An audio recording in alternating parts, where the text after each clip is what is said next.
breaking news tonight, the mayor of Ferguson telling CNN Darren Wilson is still with the police department and he's on administrative leave. Mayor James Knowles says they are still waiting for Wilson to make a decision about his job. Now, after the grand jury decided not to indict Wilson, hundreds of pages of testimony and evidence were released to the public. And all of this, the more you come through, is raising bigger and bigger questions about how the investigation was handled. You won't believe some of this. Pam Brown is out front. Officer Darren Wilson breaking his silence and insisting what he did was right. The only emotion I'd ever felt was fear, and then it was survival and training. And you're absolutely convinced, when you look through your heart and your mind, that if Michael Brown were white, this would have gone down in exactly the same way? Yes. No question? No question. But now, as evidence presented to the grand jury has become public, new questions are emerging about the way the investigation was handled.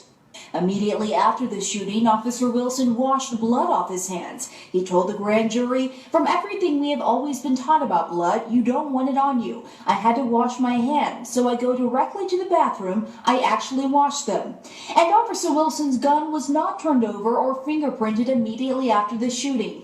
Instead, Wilson brought it back to the police station and put his own gun into an evidence bag. Actually, I think all of those were problematic. I think that the gun should have been taken and secured. I think that the blood should have been swabbed and secured. The police sergeant who was the first to interview Wilson after the shooting told the grand jury he didn't take notes or record it, saying, "Number one, I did not have a recorder. Number two, I didn't take notes because at that point in time I had multiple things going through my mind besides what Darren was telling me." The way the scene was processed is also being questioned. The prosecutor asked, "Did you take any photographs?" The medical examiner replied no. When asked why not, the medical examiner said, "My battery in my camera died." The medical examiner also told the grand jury it wasn't necessary to take any distance measurements at the scene. "I got there. It was self-explanatory what happened. Somebody shot somebody." Cyril Wecht is a forensic pathologist who has handled many high-profile cases. I cannot believe that anybody would have had the audacity, the stupidity to have made that statement. You want to note everything in terms of measurements and photography. You want to get everything in meticulous detail.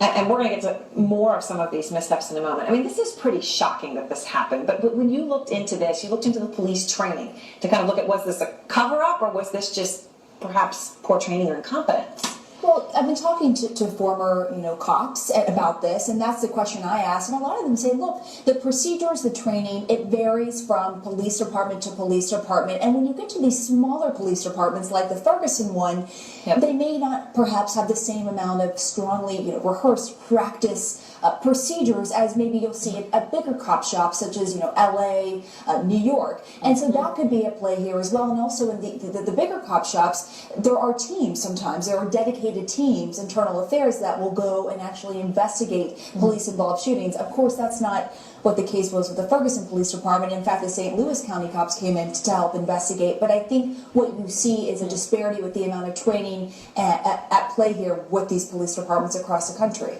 Interesting. And then you see something like this, it all is out in the open. Yeah. Pam, thank you so much. And joining me now is Dr. Cyril Wecht, a forensics pathologist, and our legal analyst, Mark Amara. All right, great to have both of you with us. I mean, frankly, when you hear some of this, it seems shocking that in a case of this international magnitude, there were some things that were done not the way they should have been done. They were done wrong. I mean, Dr. Wecht, let's start with this. The medical examiner not taking the photos because the battery died in that camera, as you just heard Pamela report. He didn't take measurements at the scene.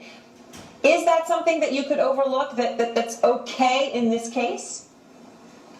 Aaron, by no means would this be acceptable. And I would challenge in a friendly way my professional colleagues in St. Louis Medical Examiner's Office to go before the American Academy of Forensic Sciences among their distinguished brethren from all over the country and tell them that this is how they handle a police shooting case. And Ferguson is a suburb of St. Louis, one of America's great large cities. We're not talking about East Shabutkiville in some far-off land. For them not to have had a camera or a battery for the recorder, not to have made measurements.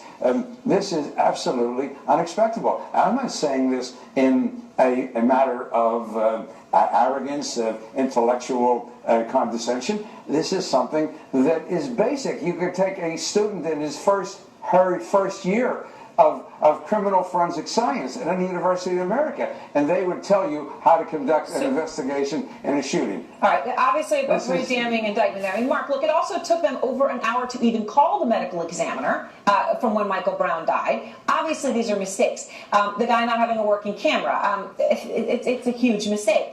Is this something, though, that could have impacted the forensic evidence, that could have impacted what really happened, that could mean that we will never know what happened that day? Well, we don't know how much of this gloss over, that the grand jury heard or didn't hear about these forensic mistakes really impacted them.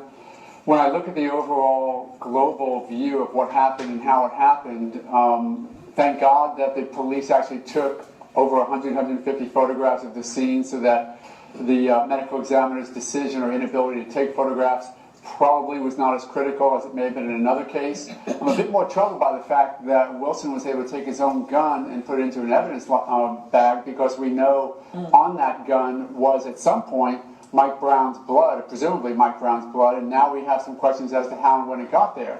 So there were some real problems with this. I do think that the true relevance was Mike Brown, the turnaround, the confrontation between the two, and that probably minimized the damage. And Dr. White, what about the point that Mark O'Mara raises about the fact that Darren Wilson put his own gun in the evidence bag? Because we also know that some of his initial statements to police weren't recorded. And then in addition to the gun, that he put his own gun in the evidence bag, when he went back to the police station, he also washed the blood off his hands. And his hands weren't photographed with the blood, they say, because a photographer wasn't available. I find that just stunning, because everybody has an iPhone. All of these are absolutely atrocious, and they should be so concerned and apologetic for what they did, what they failed to do. May I make a comment, Aaron, by the way, on something that was portrayed on your program last night that I saw? I think it's very important, and that is that Officer Wilson says that he shot because Michael Brown had his hand down in his waistband. Obviously, the reason that he says that is because it suggests that maybe Michael Brown was going for some concealed weapon, which he heretofore had not pulled out. Well, I just want to say once again, Aaron, and you've seen me portray this, you put your right hand down toward your waistband, and then you have somebody shooting you who is straight ahead, and I want to know how you get a bullet that enters the forearm and a bullet that enters the upper arm, and that both of them move in an upward direction. There's no way in the world, if you have your hand down in your waistband, that you're going to have two shots entering your arm and have an upward trajectory. That arm was definitely in an uplifted position with Michael Brown facing the officer. And Michael Brown was shot 8 times, not 6 times. That should be clear for the record, too. There's another wound, a grazing wound across the biceps. And then the shot to the head, when I think the officer himself says that Michael Brown was falling forward and he shot him in the head. I mean, that is barbaric. That is totally unacceptable. So, Mark, the bottom line is, do you feel confident that we'll ever really know the truth? Well, we're done with a true evaluation, maybe an independent evaluation of really what the truth is going to be. We now have an opportunity to review and do things like this, but they found no probable cause in what they had before them. We now are finding out more mistakes about the presentation. We'll talk about it more. All right. Thanks to both of you. I appreciate your time. And next, more of our breaking news. We've got protests growing in Los Angeles the day after nearly 200 demonstrators were arrested there. We're going to go live there next. Plus, Ferguson erupting after Monday's grand jury decision.